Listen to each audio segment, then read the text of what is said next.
arhamar rahimin. Rabbi shrah lana sudurana wa yassir lana umurana wahlul 'uqdatam min alsinatina yafqahu aqwalana. Allahumma faqihna fid din wa 'allimna at-ta'wil.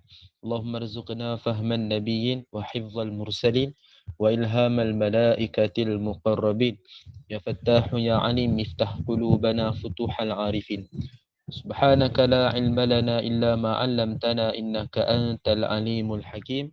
La haula wa la quwata illa billah. Ya Allah ya Rahman ya Rahim, berikanlah kepada kami kefahaman dalam menuntut ilmu pada pagi ini ya Allah. Permudahkanlah segala urusan kami, terimalah segala amal ibadah kami, rahmatilah kami dengan rahmatmu, jauhkanlah kami daripada kemurkaanmu. Ya Allah ya Rahman ya Rahim, berikanlah kepada kami kekuatan untuk beramal dan berpegang teguh dengan sunnah-sunnah Nabi kami Nabi Muhammad sallallahu alaihi wasallam.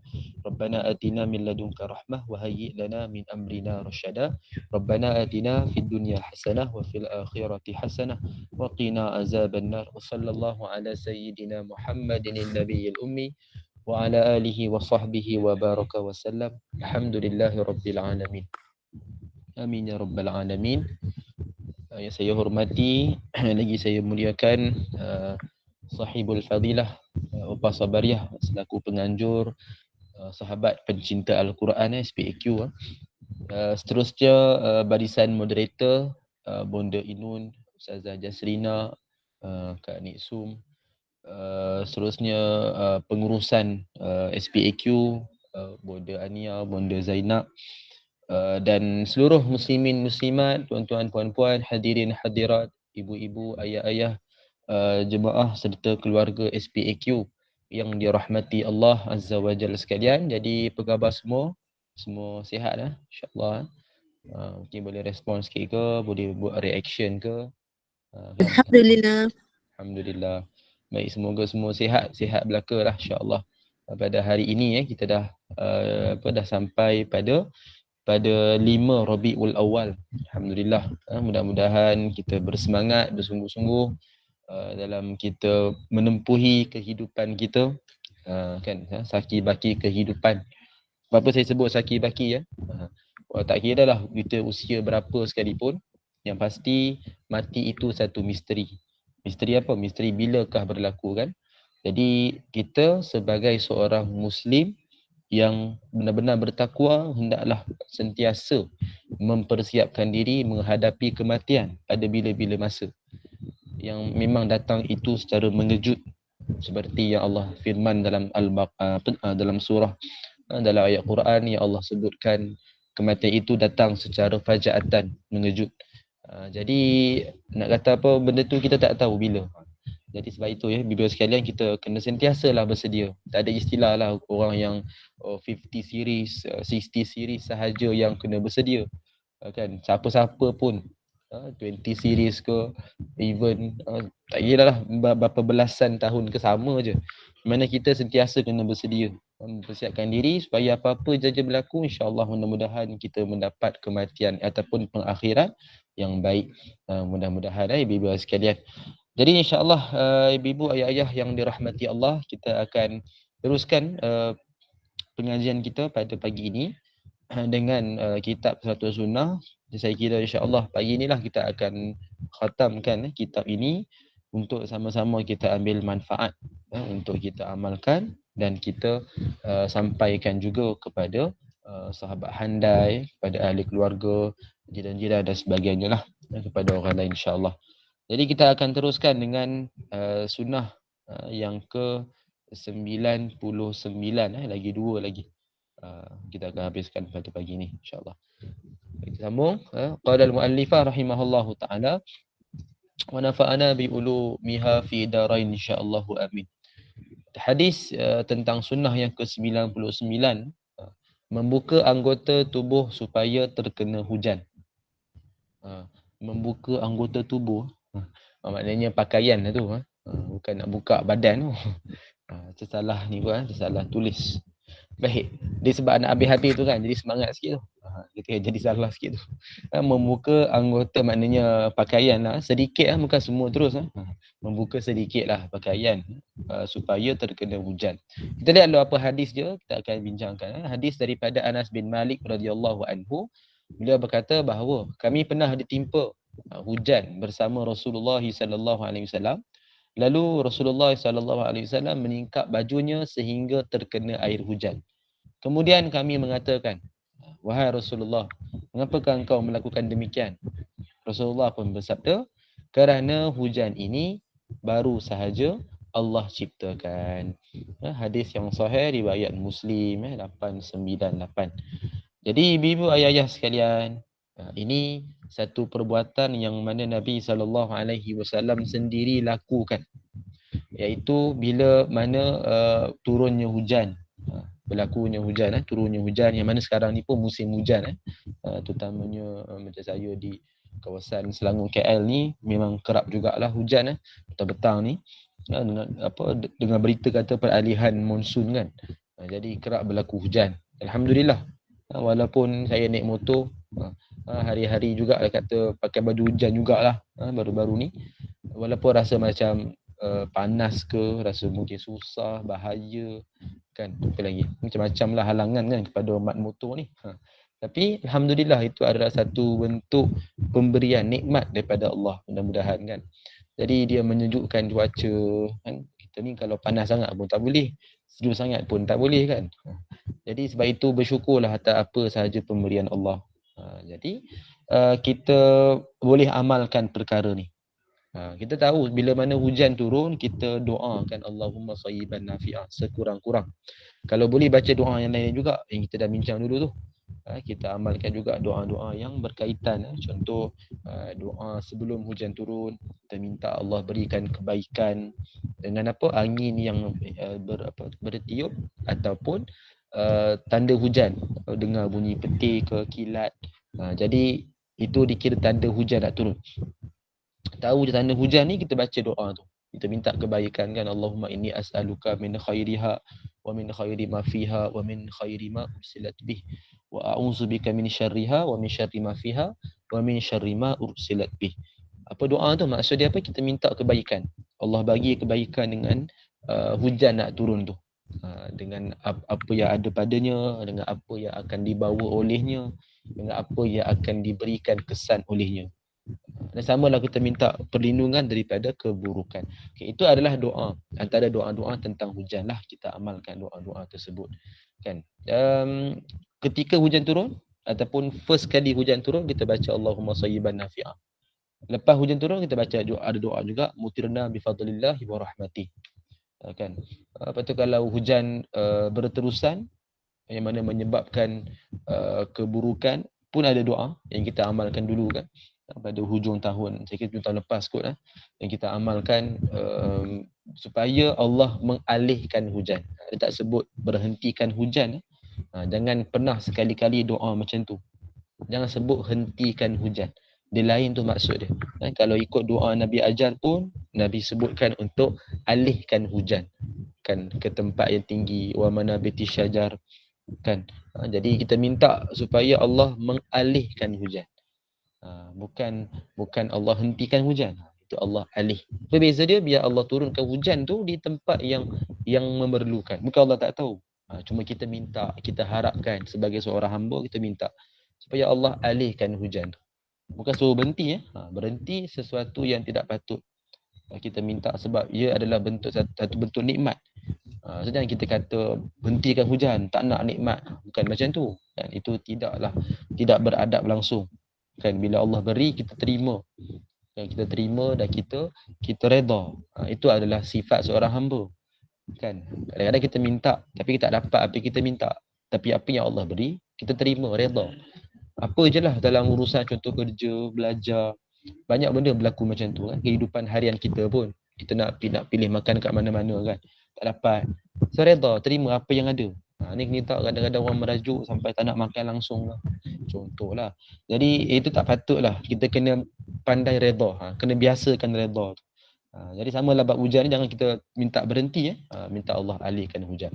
So selain daripada itu adalah kita mengenakan anggota badan dengan air hujan sedikit, terutamanya pada permulaan hujan turun.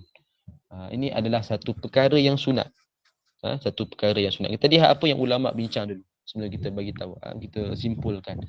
Jadi pertama, Imam An-Nawawi rahimahullah, ketiga-tiga ni daripada beliau lah, yang mana dia sebutkan sesungguhnya hujan ini adalah rahmat. Rahmat ni apa? Kasih sayang. Allah berikan sesuatu kepada Allah, yang orang yang Allah pilih. Wallahu yakhtassu bi rahmatihi man yasha. Kita biasa dengar kan? Contoh dalam Al-Baqarah pun ada 105 tak silap, ayat 105 Allah ada berfirman wallahu yakhtassu bi rahmatihi man yasha. Maksud dia, dan Allah mengkhususkan, mengkhaskan, memilih dengan rahmat dia siapa yang dia kehendaki. Maknanya itu pilihan Allah. Rahmat ni Allah pilih. Sebab itu kita kata rahmat ni hanya kepada orang Islam sahaja. Jadi kalau sifat Ar-Rahman, pemurah, Allah bagi rezeki kat semua orang. Sifat Ar-Rahim, kasihan, ataupun kita kata sifat yang khusus lah, macam kata Allah sayang, Allah sayang, Allah pilih hamba dia. Ni orang yang terpilih. Rahmat Allah ni Allah pilih siapa yang Allah kehendaki. Ini janji Allah. Jadi hujan pun sama, satu bentuk rahmat. Maknanya Allah pilih. Kalau Allah kehendaki baru dapat hujan. So kalau kita sebagai hamba, kita pula kata tak nak hujan, kan? Sangat tak bagus lah. Kalau budak-budak sebut tu kita faham je. Tapi kalau kita pun sebut, maknanya kita pun budak-budak juga lah. Kan? Kita tak patutlah doa macam tu. Kita apa pun sekali, kita jangan sampai kata berhenti hujan. Nikmat Allah jangan kata berhenti. Jangan cakap tak nak. Nikmat ni mesti kena terima, redha. Fikirkan cara nak guna. Bukan kata tak nak nikmat. Kan? Fikirkan cara dia. Jangan sampai kita minta doa macam tu. Tidak bagus. Kerana Allah nak beri, tapi kita tak nak, kita tolak. Kan? Contoh, ada orang mungkin dia ada rezeki kan, banyak, contoh ramai anak dia kan, ada rezeki dia mendapat rezeki yang melimpah ruah, contoh duit, harta dia, mungkin usia dia panjang. Jadi dia tak boleh minta macam saya tak, ya Allah, dia doa kan, ya Allah, aku tak nak lagi dah usia ni, aku tak nak buat dosa kepada engkau. Contoh. Jangan doa macam tu. Kita doa Allah bagi kita bimbingan, Allah bagi kita perlindungan daripada buat maksiat. Sebab itu adalah yang Allah telah takdirkan. Kan, contoh anak-anak sama juga, jangan sampai kita minta ya Allah tak nak dah, ya Allah nak. Jangan sampai macam tu. Kan? Maknanya jangan sampai kita sebut tak nak nikmat. Kan, tak nak dah rezeki, ya Allah, takut jadi sesat. Macam doa tu macam betul kan, tapi cara minta tu salah. Kan, kita tak nak rezeki yang Allah bagi. Sedangkan Allah pilih siapa yang Allah kehendaki tu. So kita kena sebut, minta perlindungan, minta Allah bantu. Kan? Minta contoh usia yang panjang, ada orang kata tak nak dah usia panjang, takutlah banyak dosa, nak cepat mati kan. Itu tak bagus tu. Kita minta supaya Allah bimbing kita, Allah bantu kita. Kan, Allah beri kekuatan iman. Oh betul. Sebab itu telah Allah takdirkan. Kan rezeki kan telah Allah takdirkan. Nikmat ni kan Allah pilih. Jadi sebab itu kita tak payah sebut tak nak lah, bagi ke orang lain lah. Tak, bukan macam tu. Dia Allah pilih. So kita dah terpilih, kita terima, redha. Dan kita minta Allah bagi kita bantuan. Macam tu, sama dengan hujan, betul rahmat. Dan disebutkan ia baru sahaja tempoh penciptaan oleh Allah, lalu dilakukan tabarruk, mengambil berkat dengannya. Baik, ibu-ibu sekalian, isu tabarruk ni, mengambil berkat ni kita tak nafikan. Dalam Islam memang ada berkat dengan banyak cara. Contoh kalau dengan orang kita salam, ada orang dia hormat dengan cara dicium tangan, ambil berkat tu. Dengan seseorang yang berilmu lah, kita hormat orang ni atas dasar ilmu, bukan atas dasar pangkat, bukan atas dasar mungkin rupa paras. Kita hormat atas dasar ilmu, atas dasar kalau dia keturunan Nabi pun kita hormat. Tapi jangan taksub lah, jangan over sangat lah hormat tu, sampai melampau sangat buat benda yang tak patut. Contoh kita salam, kan salam cium, cium ni masih dalam khilaf lagi lah. Yang penting kita hormat tu tak melampau. Contoh cium ni sampai cium kaki ke, sujud ke, itu dah melampau dah, haram dah tu. Kalau kita sampai ada kes kan minum air tu kaki tok guru lah, itu dah luar daripada kotak pemikiran lah. So kita berpada-pada, janganlah over sangat, jangan taksub sangat lah. Dan kita hormat, tapi ada cara dia. Macam salam cium contoh kan. Sebab apa kita pernah tengok satu video kan, kita dah pernah sebut lah. Satu video yang seorang syekh yang dia bila orang salam cium kat dia, dia angkat tangan. Padahal ada juga asatizah kita kat Malaysia pun sama. Bila orang salam cium, dia akan angkat, maknanya dia akan elakkan daripada orang cium tu. Sebab apa? Satu, mungkin diri dia sendiri, dia tak nak timbulnya riak, sombong, tak nak rasa diri dia hebat, takut unjuk dan sebagainya. Satu lagi, keadaan, posture badan tu. Posisi badan tu, dia orang cium kan biasa orang tundukkan badan. Bila tunduk ni, dia dah macam posisi dia macam rukuk. So rukuk ni kan kita solat, dalam posisi dalam solat. So bila kita terlalu hormat orang, tu kita tunduk macam tu, lepas tu ada segelintir asatizah dia tak setujulah. Cara macam tu macam kata mengagungkan orang kan, mengagungkan makhluk. Jadi dia sangat-sangat risau perkara itu mendapat kemurkaan Allah. Jadi apa solusinya? Apa solusi kita boleh buat? Macam kita sendiri pun kita ada anak-anak kan. Saya pun adalah anak juga. Bukan anak kandung lah. Isteri pun tak ada, memang datang anak. Saya ada anak murid lah kan. Pelajar-pelajar saya. Jadi apa yang saya buat? Saya sendiri saya praktikkan, saya cuma share lah. Yang mana bila mereka nak salam, saya takkan salam macam tu je. Kalau salam berjabat tangan macam ni, budak sekolah rendah ni faham-faham lah. Dia lagi takut dia lebih-lebih sangat kan. Jadi kita salam macam mana kan? Bila dia salam memang biasa dia suka tepek kat dahi je. Kan? Ada orang salam cium lah. Biasanya budak-budak tahun 1, 2 tu boleh lagi salam cium-cium ni. Tapi dah besar-besar ni entahlah dia suka tepek kat dahi. So kita tegur-tegur juga, dan apa yang saya buat, saya akan meletakkan tangan. Saya akan meletakkan tangan kepada dia. Maknanya saya berikan tangan tu. Maknanya dia tak adalah tunduk. Dia akan, ada orang budak tu dia akan tunduk sikit lah. Ada biasanya ada yang orang dah biasa dengan saya, dia tahu. Saya akan angkat tangan tu, so dia akan tegak. Badan dia tegak. Cuma dia ambil tangan saya, dia akan cium ataupun dia akan tepek kat dahi. Itu yang saya buat. Kalau sebelum ni, waktu saya tak tahu perkara ni, memang biasa saya akan hulur je tangan. So biasalah budak-budak ni akan tunduk kan. So waktu tu saya tak adalah kesedaran perkara benda ni. So bila kita belajar kita tahu kan, kita ambil tahu, rupanya baru tahu. Rupanya benda tu tak makruh sangat untuk kita buat.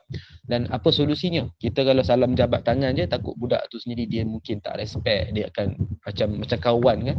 Jadi takut dia sendiri tak respect. Kita tak ada masalah, tapi dia yang tak respect. Sebab itu kita teruskan dengan amalan kita cium tangan ni, nak memberikan hormat dan supaya dia sendiri pun tidak melebih-lebih. Cuma cara tu kita ubah sikit. Cara tu kita ubah sikit. Dia berkaitan dengan isu tabaruk lah. Jadi berkat ni memang ada dalam Islam. Cuma kita kena ingat, ambil berkat ni kaedah seperti yang Nabi tunjukkan. Kaedah seperti yang mana ulama bincangkan. Itu tak ada masalah. Memang di dalam garis panduan yang sepatutnya. Jangan melampaui batas sangatlah. Tadi itulah kan isu salam tu, sampai orang melampau sangat, sampai cium kaki semua, itu dah melampau. Lepas tu macam contoh ambil berkat daripada contoh syiar Islam lah, macam kita ambil Hajarul Aswad, sampai orang minta dengan tu, itu dah melampau. Jadi tabaruk ni ikut garis panduan, ikut cara yang sepatutnya, jangan melampaui batas sangatlah. Sebab ini membawa kepada keburukan, keburukan. Contoh kalau taksub dengan guru sangat, melampau sampai macam dah menyembah dia pun ada kan. Kalau Hajarul Aswad contohnya, kita sekadar cium, sekadar sentuh, tak apa, memang itu syiar dia. Tapi ada pula orang minta dengan Hajarul Aswad kan, kita ambil berkat, tapi rupanya dia buat dengan melampaui batas. So ini tak ada dalam Islam macam tu. Bahkan kita minta dengan batu tu, batu macam minta dengan berhala dah. So tak patut. Sama lah dengan hujan ni pun, sekadar ambil kan. Tengok tu yang kedua, sunat meningkat baju, mengenakan sebahagian anggota tubuh badan yang bukan aurat semasa hujan. Kalau ikutkan ibu-ibu sekalian, dia paling penting apa dia? Dia kenakan anggota tubuh badan dengan air hujan. Maknanya kalau tak singkat baju pun tak apa. Kan, tak singkat baju, terutamanya macam ibu-ibu lah kan, kalau hujan kat luar kan, takkanlah singkat baju ni semua tak sesuai lah, kat seluar ke ataupun kain ke, baju pun tak sesuai.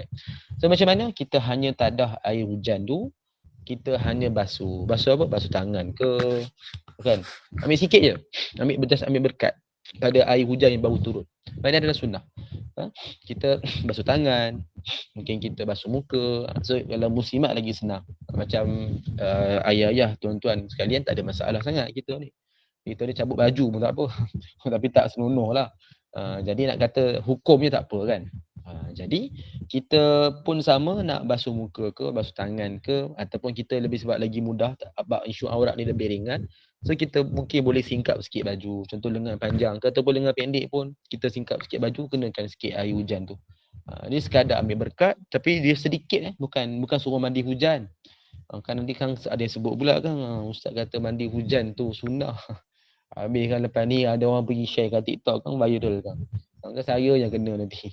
Kan sebut berkatanya Muallim Hafiz, saya pula kena kan. Bukan suruh mandi hujan dia sekadar menggunakan air sedikit dekat hujan, dekat badan. Badan bukan pakaian, dan sedikit bukan mandi hujan. Itu. Dan yang ketiga, hadis ini menjadi pengajaran bahawa orang yang tidak tahu perlu bertanya apabila melihat sesuatu perkara baharu. Ini pun satu lagi yang saya kira sangat bagus. Kupasan ni bagus sangat Imam An-Nawawi sebut. Berkenaan hadis tadi kan, bila sahabat tengok Nabi buat sesuatu yang tak pernah buat, kan, maka sahabat buat apa? Sahabat bertanya. Kan? Sebab itu dalam bab proses pembelajaran, kita pun lah, anak-anak kita pun kan kena rajin bertanya. Kan rajin bertanya ni bukanlah suruh cari soalan tu nak tanya. Bila ada sesuatu yang kita terfikir, kan, kita nak memfahamkan apa maksud dia, kan, apa sebab. So kita tanya tak apa, bukan suruh sengaja cari soalan. So proses bertanya ni adalah sesuatu yang sangat-sangat penting untuk kita dapat kefahaman yang betul. Dalam bab pembelajaran lah terutamanya. Dalam kehidupan harian, kita nampak sesuatu yang tak pernah orang buat, kan, ada orang tu dibuat ke macam pelik ke, kan, apa pula kita kena pastikan, verify, kan, kita kena aware lah apa benda yang dia buat. Jangan cepat kita cakap yang bukan-bukan hukum, kan, kita kena bertanya, minta penjelasan, itulah yang terbaik. Jangan cepat kita menghukum orang. Nampak benda yang pelik ataupun baharu, tak pernah tengok, tak pernah orang buat. So kita kena bertanya, bukan kita memandai-mandai. Baik, jadi ini adalah sunnah yang ke-99. Saya silap juga dia punya nombor 74. Ambil template tak tukar nombor. Baik, kita tengok pada sunnah yang berikut, yang terakhir lah, insyaAllah. Sunnah yang ke-100. Sunnah yang ke-100. Baik, di sini ada 4 hadis kita akan bincangkan satu persatu. Baik, hadis yang pertama daripada Abu Hurairah radhiyallahu anhu.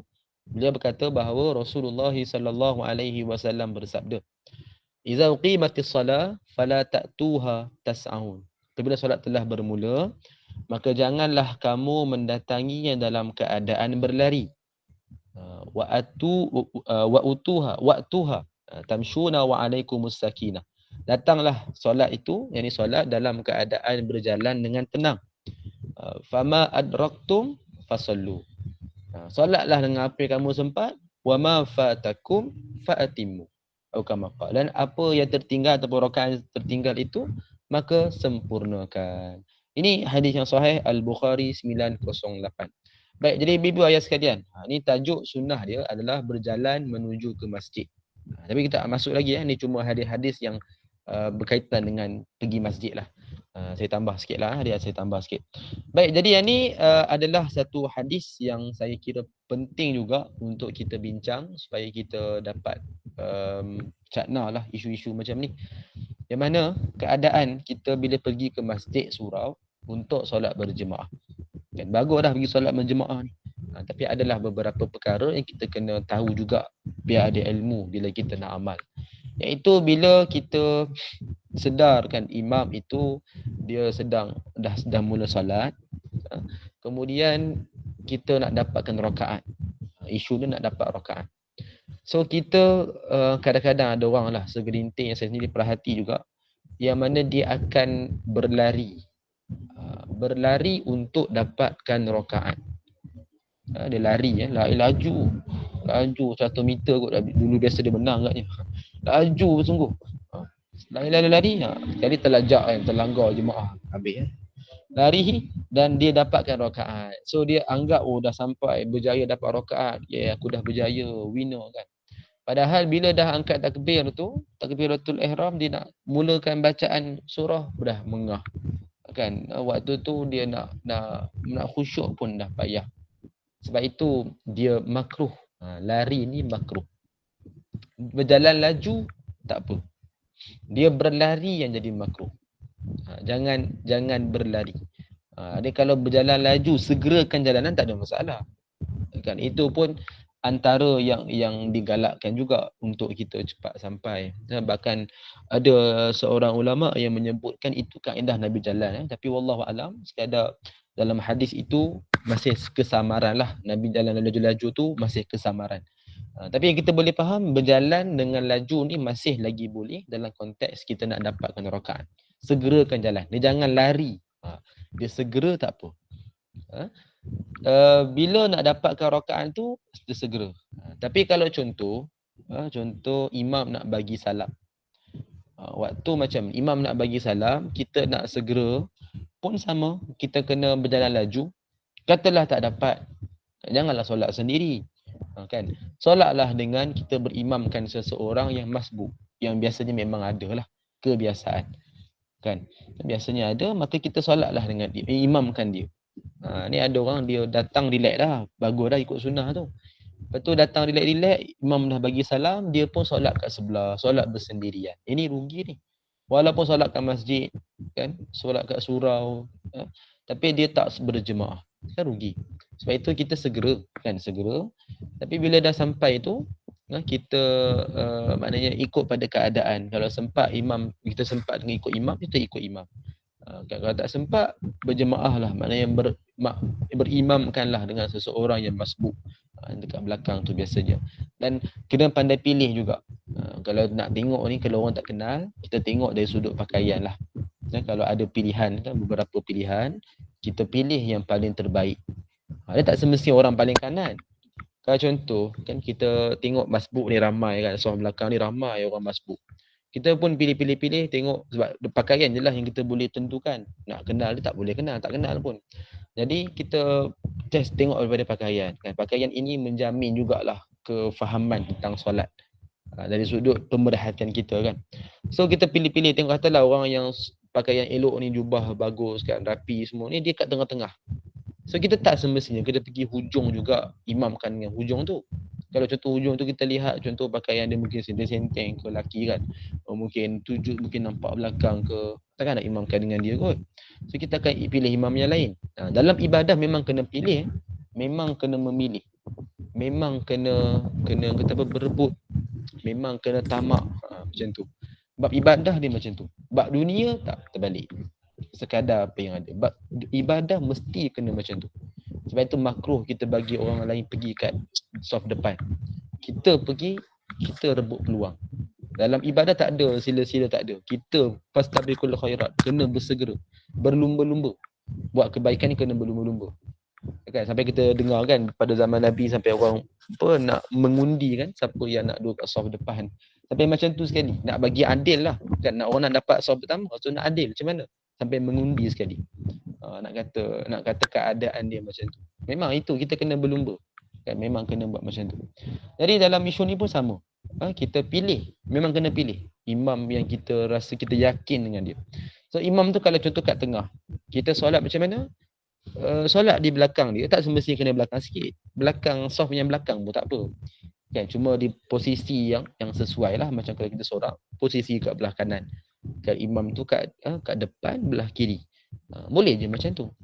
Kan ramai orang anggap, yang saya lihat ni lah kan, pemerhatian saya, yang dia mesti nak imamkan dengan orang yang hujung juga. Alasan dia nak duduk kat sebelah tu. Sebenarnya tak ada masalah, tak semestinya belakang sikit. Belakang saf yang kedua pun tak apa, saf yang belakang dia pun tak ada masalah. Yang penting imam tu sedar, dia jadi imam.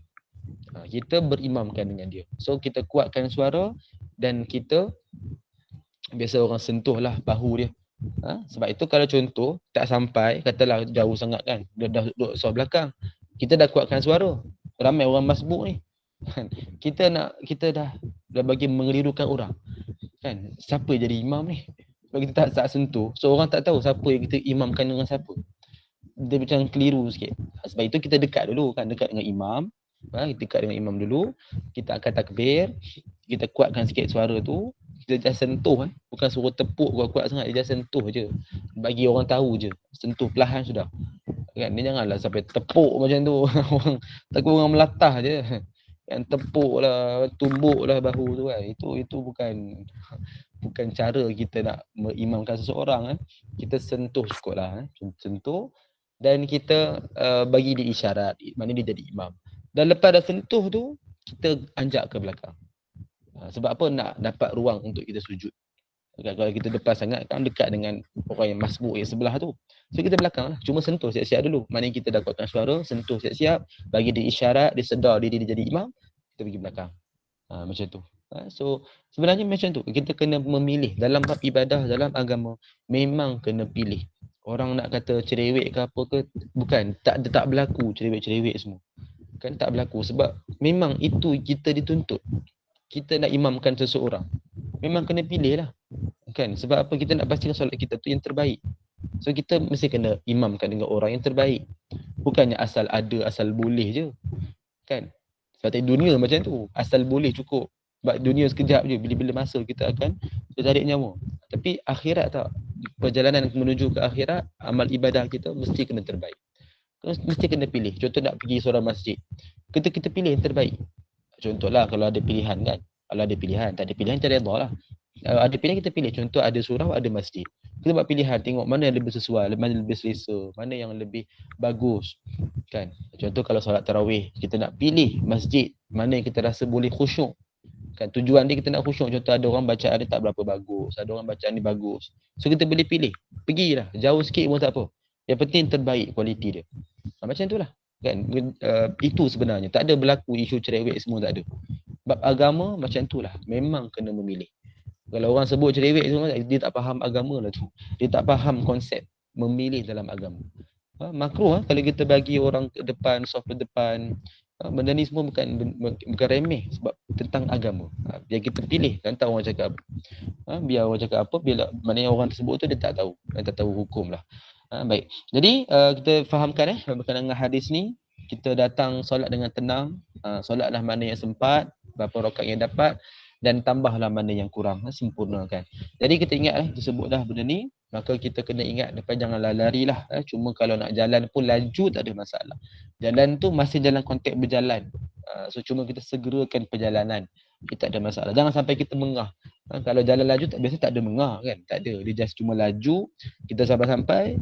So kita akan terus mula takbir. Pastikan bila dah sampai, berdiri betul dulu.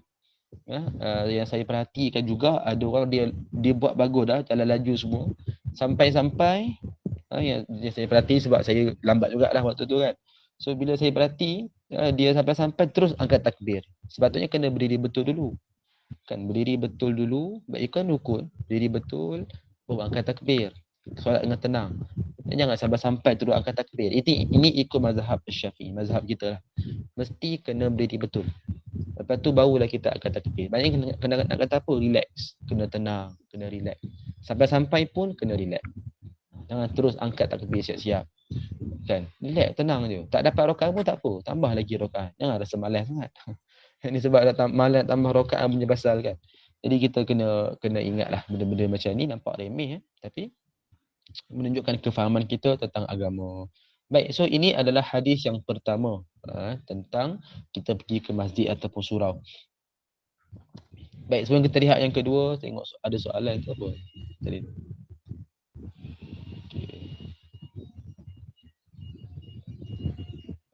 Sini hujan lebat Penang. Oh, Penang lebat hujan. Insya-Allah. Allahumma salli ala fi'an. Tak ni semoga satu hari terdekat ni Ustaz berkata insya-Allah. Mudah-mudahan insya-Allah amin. Okey, Al-Baqarah. Okey. Kak Badriah masih Ustaz baru tahu bahawa boleh berimamkan jemaah yang masbuk. Boleh, memang boleh. Maknanya imam dah habis bagi salam lah kan. So dah tak ada imam. So orang yang masbuk kat belakang jadikan dia imam. Boleh je kan. Cuma bolehkah imam tersebut adalah wanita sedangkan ada lelaki?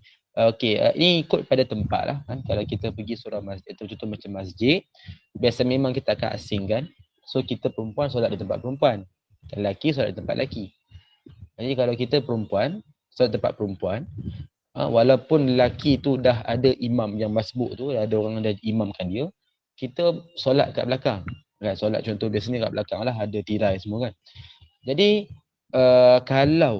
kalau sanggup untuk kita keluar berimamkan dengan lelaki tersebut, silakanlah, tapi jarang berlaku macam ni. So macam mana? Imamkan saja dengan imam perempuan yang ada dalam kawasan solat perempuan. Tidak ada masalah. Walaupun kita lihat ada 2 imam kan, tetapi kerana kita solat di tempat kita.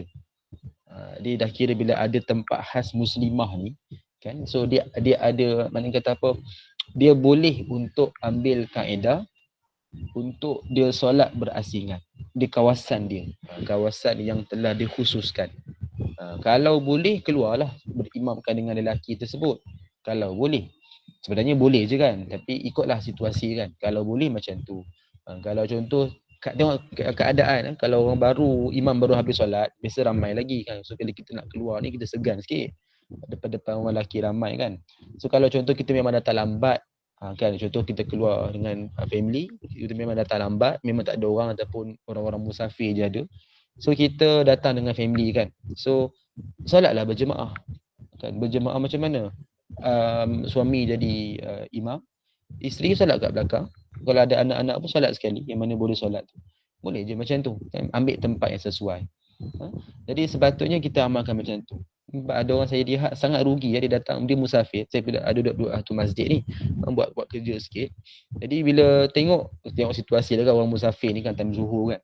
Ada orang yang datang, dia solat asing-asing, lelaki dan perempuan di tempat masing-masing, dan solat sendiri je kan. Lelaki dia solat dengan anak dia, anak kecil lagi, perempuan tak perasan, tak nampak pun kan. Jadi tapi dia memang asing. Mana saya tahu yang diorang suami isteri, diorang dah habis solat tu, diorang bertemu balik, lepas tu baru keluar. Rugilah kan, padahal boleh disolat berjemaah sekali di tempat lelaki lah, tempat perempuan kan, tempat lelaki. Solat je lah berjemaah di tempat yang sesuai sikit, kita menyuruh sikit, maknanya ke tepi sikit ke apa kan, tak ganggu orang lain. So sebenarnya boleh amalkan, jangan rugi kan. Peluang ni untuk kita ambil, untuk kita manfaatkan dan dapatkan pahala berjemaah. So ikut situasi kalau baru imam habis bagi salam, so perempuan ni nak keluar, dia segan sikit. So perempuan imamkan dengan perempuan saja di kawasan perempuan.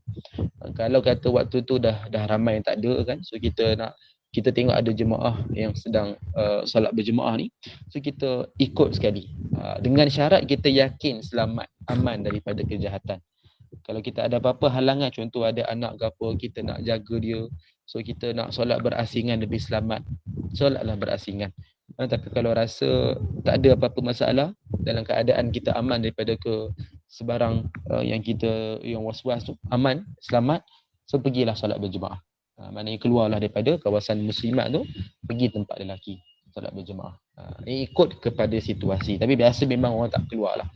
Muslimat ni datang masjid automatik jadi malu. Dia jadi auto malu. Kalau kat luar okey, biasa selamba je kan. Kalau datang masjid surau, dia auto malu. Sebenarnya terbalik tu. Terbalik, datang surau masjid lah kena beramah mesra. Kat luar tu kena malu kan. Banyak benda terbalik kan. Kat luar selamba je berborak, kat dalam datang masjid malulah duduk di tempat muslimat lah. Kan, bukan ibu-ibu lah, orang lain lah kan, yang kita tengok kadang pelik jugalah. Kat luar patut kena malu kan, pakaian kena betul-betul tutup aurat. Ini kat luar selamba je kan, kat dalam tu rasa malu lah.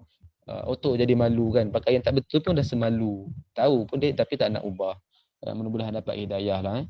Baik, kita lihat terus pada, ada lagi soalan Perasan. Okay, Bunda Asyikin lah. Ustaz, adakah hukum bergesa-gesa masuk masjid untuk solat berjemaah sama dengan bergesa-gesa hingga berlari-lari masuk raudhah? Wallahu a'lam, saya kurang pasti dengan jawapan ni sebab dia ada berbeza sedikit hukum. Kalau di tanah Haramain, tanah Haramain ni dia ada beza sedikit hukum dengan di tempat yang biasa. Saya kurang pasti isu raudhah ni untuk segera ni macam mana, saya kurang pasti. Jadi kalau saya dapat jawapan, saya akan cuba sharekan lah. Dia ada sedikit perbezaan hukum. Kalau di tanah Haramain, tanah suci ni jadi lain sikit. Hukum jadi lain, ganjaran pahala pun lain sikit. Jadi ni Mekah dengan Madinah lah specialnya, dia punya keistimewaan. Tapi kalau di tempat biasa memang hukum dia samalah yang saya sebutkan tadi. Ni Raudhah saya kurang pasti, saya cuba dapatkan jawapan. Kalau ada saya akan share nanti insya-Allah. Kak Disum, Ustaz, jika kita tak ada air, hujan yang baru turun dan selepas tu kita siram ke badan, ini dikira kita ambil tabaruk juga ke? Kita takut berada di luar ketika hujan. Oh, takut ada kira ada petir. Boleh, tak ada masalah. Cuma tabaruk ni sekadar sedikit sahajalah. Kalau kita niat nak ambil tabaruk tu, dia sedikit sahaja. Kalau kita tak ada air, hujan, nak mandi, contoh nak mandi kan. So dia dari konteks air mutlak. Contohlah tak ada air hujan kan, tak ada guna baldi ke apa. Lepas tu kita mandi.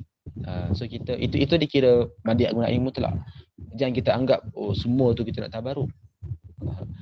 Itu dah kira melampau sikit kan. Kita ambil semua tu untuk tabaruk. Maknanya kita dah kata saya dah mandi tabaruk dah. Mandi tabaruk pula kan. Bukan, dia berkat dia sedikit je. Dia bukan ambil semua tu dengan niat nak ambil berkat, tak ada. Takut dia melampau sangat sampai kita akan rasa kita ni special mandi air hujan. Kan mandi terlalu, padahal dia air mutlak je. Air mutlak. Cuma kita ambil berkat tu sikit je pada permulaan. Kan? Itu beza dia. Jadi boleh, tak ada masalah. Kita tadah, betul kita siram ke badan. Cuma dia sedikit sahaja. Dengan niat tabaruk tu sedikit sahaja. Kalau nak mandi macam biasa tu dikira macam biasa, air mutlak. Tak ada apa-apa yang kita nak jadikan special, tak ada. Nanti kita anggap kita ada shield badan lah apa semua kan. Benteng lah apa. Saya dah mandi air tabaruk dah. Kan special, tak kena apa-apa kemalangan. Jangan merepek lah. Okey, baik. Kita lihat pada hadis yang berikutnya,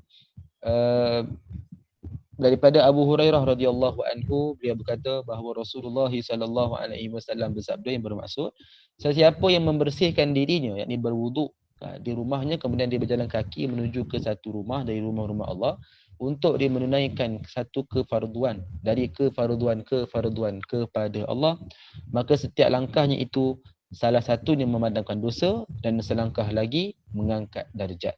Ini hadis yang sahih. Riwayat Muslim 666. Senang ingat nombor dia. 666. Bukan 999 bukan 999. Jadi 666. Jadi ibu ayah sekalian, apa maksud dia? Dengan mudah kita boleh fahamlah. Yang mana kita dianjurkan, mustahab untuk kita pergi menuju ke masjid surau untuk solat berjemaah, terutamanya kepada lelaki. Zaman Nabi SAW kepada muslimat atas dasar atau faktor keselamatan, memang mereka ni jarang sekali kita dengar dalam riwayat mereka pergi ke masjid. Memang tempat masjid ni memang sinonim dengan lelaki. Tapi zaman kemudian zaman sahabat lah terutamanya kan, yang mana kita lihat semakin lama semakin maju, semakin selamat juga ni muslimat ibu-ibu nak keluar ni, maka semakin lama semakin jadi satu keluasan dalam isu surau masjid untuk disampai ataupun melibatkan dengan perempuan, terutamanya bila zaman Sayyidina Uthman bin Affan tak silap, di mana kan masjid ni dimartabatkan menjadi tempat pusat penyebaran ilmu semua, sampai kat situ maknanya tempat belajar kan. So bila belajar ni akan melibatkan lelaki dengan perempuan. So semakin lama umat Islam semakin berani, maknanya perempuan lah terutamanya semakin berani nak keluar, semakin berani nak bercampur dengan masyarakat, semakin selamat. Ada isu-isu apa faktor keselamatan pun diambil kira. Jadi sampailah zaman sekarang lagi hebat lah kan. Ibu-ibu sekalian semua dah bekerja. Ada orang tu dia bekerja sampai lebih daripada pendapatan lebih daripada lelaki pun ada, daripada suaminya. Sampai macam tu dah nak kata hebatnya kan muslimat pada zaman sekarang. Alhamdulillah. Yang bagus juga macam tu kan, kita berkembang kan mengikut zaman. Kita dapat untuk membantu sekali keluarga kan, suami, family lah, untuk kita menampung sekali duit kan. Baguslah, adalah manfaat tu. Banding dulu, kalau biasa dulu kita dengar ibu-ibu ni kat rumah kan jaga anak kan. Biasa macam tu je. Kan itu bagus juga kan, cuma kita tetap meraihkan juga ibu-ibu yang nak pergi bekerja ke apa pun bagus. Maknanya nak kata faktor keselamatan tu dah lebih tinggi. So kalau ibu-ibu keluar bekerja pun boleh, pagi-pagi pun boleh keluar awal, malam-malam pun boleh balik kadang-kadang. So nak pergi solat ke masjid lagilah kena boleh. Kan lagilah kena boleh, maknanya bagi orang yang aman daripada keselamatan, maka pergilah ke masjid, solatlah berjemaah. Kalau kata ada isu keselamatan, solatlah kat rumah kalau boleh berjemaah. Cuma itulah, biasa kat rumah ni tak dapat nak jemaah. Kebiasaannya macam tu, jadi rugi tak dapat berjemaah kan. Sebab itu bagi yang tak dapat berjemaah, pergilah ke masjid. Bagi yang orang ibu-ibu yang tak dapat belajar ilmu, contoh secara online, kita ada online tak apa, alhamdulillah. Contoh tak dapat belajar secara online kan, ataupun belajar di rumah pun tak dapat kan, suami pun tak ada nak ajar ataupun tidak mahir sangat. So kita pergi mana? Pergilah masjid surau, belajarlah ilmu kat situ, dengarlah kan majlis ilmu. Macam itulah. Jadi kita nak kata apa? Perbuatan ataupun sunnah ni zaman sekarang ni kepada semua. Kepada semua. Laki memang dah of course memang penting, tempat masjid lah sepatutnya dia kena solat. Kalau bagi perempuan ni ikut kepada keadaan. Kalau dia ada apa-apa halangan, maka tak perlulah pergi. Kalau ada jalan yang sesuai, maknanya dia boleh pergi, maka pergilah, dapatkanlah jemaah, itu lebih baik. Yang menariknya apa? Setiap langkah kita pergi tu, satu langkah padam dosa, satu lagi angkat darjat. Ini hadis yang sahih ni, bukan hadis yang dhaif ke apa. Ini yang sahih sangat. Jadi kita ambil semangat. Sebab itu kita kata berjalan menuju ke masjid ni adalah sunnah. Okey, kita tengok lagi satu lagi hadis daripada Abdul Rahman Al-Jabr. Beliau berkata Rasulullah sallallahu alaihi wasallam bersabda, tidak ada hamba tidak ada hamba yang menuju yang tidak akan disentuh oleh api neraka kedua kaki hamba yang berdebu menuju ke jalan Allah. Ini hadis yang sahih jugalah, riwayat Al-Bukhari. Jadi ini tentang perjalanan menuju ke masjid yang pada zaman Nabi kita tahu keadaan yang sangat-sangat bersahaja. So, bila berdiri pun solat atas tanah kan, maknanya dalam keadaan berdebu, bertanah tu biasa. So ni nak kata Allah menjamin orang yang berjalan, orang yang pergi ke masjid fisabilillah untuk solat, beribadah, menyampaikan ilmu ke, mendengar majlis ilmu ke, maka insya-Allah di bawah naungan rahmat Allah. Dia tak kena dengan api neraka, mudah-mudahan.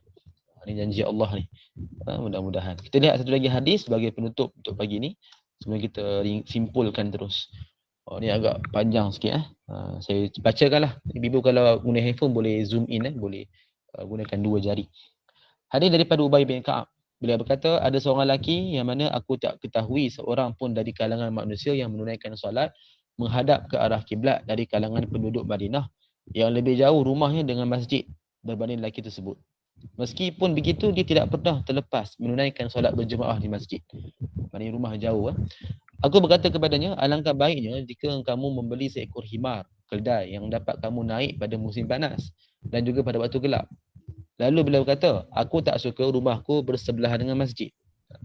Lalu hal tersebut diketahui oleh Rasulullah SAW.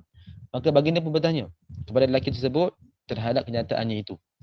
Maka lelaki itu menjawab, yang aku mahukan wahai Rasulullah adalah dituliskan ganjaran pahala terhadap datangnya aku ke masjid dan pulangnya aku kepada keluarga. Maka Rasulullah menjawab, semoga Allah memberikan kepada kamu kesemua perkara tersebut. Hadis yang sahih riwayat Abu Daud 557. Jadi bimbang sekalian, apa yang kita nak faham daripada hadis yang agak panjang sikit ya? Kita nak tu ringkas kepada point. Masa dah singkat dah. Yang mana kita ikut logik, kita akan rasa hairan bila ada orang kata saya nak pergi masjid yang jauh. Kan, ataupun ni zaman sekarang lah kan, tak berlaku lah macam ni kan, orang berjalan kaki pergi jauh, jarang berlaku. Biasa orang naik kereta motor kan, tapi dia nak pergi masjid yang jauh sikit. Ada surau dekat tapi dia pergi masjid yang jauh contoh kan. Dia memilih atas dasar yang dibenarkan lah. Atas dasar bukan kerana memilih tu kerana ada kroni ke apa, bukan kan. Memilih ni atas dasar yang dibenarkan dalam syariat. Contoh imam, kita pilih atas dasar imam, atas dasar suasana keadaan tu. So kita pilih, tak ada masalah. Jadi kita rasa hairan kalau ada orang kata ada surau dekat tapi dia nak pergi masjid jauh. Kan, terasa pelik, terasa benda ni kan, pergilah dekat, lagi senang. Islam tak menyusahkan. Tapi ingat, kita nak beribadah, kita nak kualiti ibadah, kan. Jadi dalam hadis ni pun kita nampak disampaikan Nabi tak mengingkar lelaki tersebut dia berjalan jauh pergi ke masjid, Nabi tak ingkar. Nabi walaupun dia kata tak nak beli kan himar, tak nak kedai, dia nak jalan juga. Dia harapkan perjalanan itu mendapat redha Allah kan. So Nabi tak ingkar, Nabi tak kata pun ni salah ke, belilah juga kedai ke apa, tak. Nabi kata apa yang kau harap kau dapatlah. Nabi doakan macam tu. Dan semoga Allah berikan kepada kamu perkara tersebut. Maknanya Nabi iktiraf. Perbuatan berjalan ataupun menuju ke masjid, walaupun jauh ke, walaupun macam tak logik, kita sanggup berjalan, walaupun ada kita motor sanggup berjalan. Kan? Ini perbuatan yang bukan dikira sebagai tak betul lah. Ini perbuatan yang kita nak dapatkan kelebihan tu. Fadilat yang lebih tinggi. Sebab itu kita ambil kaedah macam ni. So apa kesimpulan dia? Satu ringkaskan. Kesimpulan dia apa? Imam Al-Qurtubi dalam kitabnya Al-Jami' lil Ahkamil Quran sebut yang tentang yang isu pertama tadi, dilarang kita makruh berlari menuju ke solat. Maknanya khusyuk tu jadi hilang. Imam An-Nawawi sebut berjalan kaki ni nak pergi ke masjid ni solat dah menghapuskan dosa kecil dan mengangkat darjat di sisi Allah. Kesimpulan dia apa? Afdal jalan kaki menuju masjid sekiranya mampu mencapai maqasid, yakni tujuan solat, khusyuk dan tenang. Jadi ibu-ibu sekalian, apa praktikal pada hari ini ya? Kita nak buat macam mana? Okay, katalah kita nak pergi solat zuhur nanti, pergi ke masjid. Kan? Kalau kata mampu, boleh, tak ada susah dan kemampuan lah kan, kemampuan.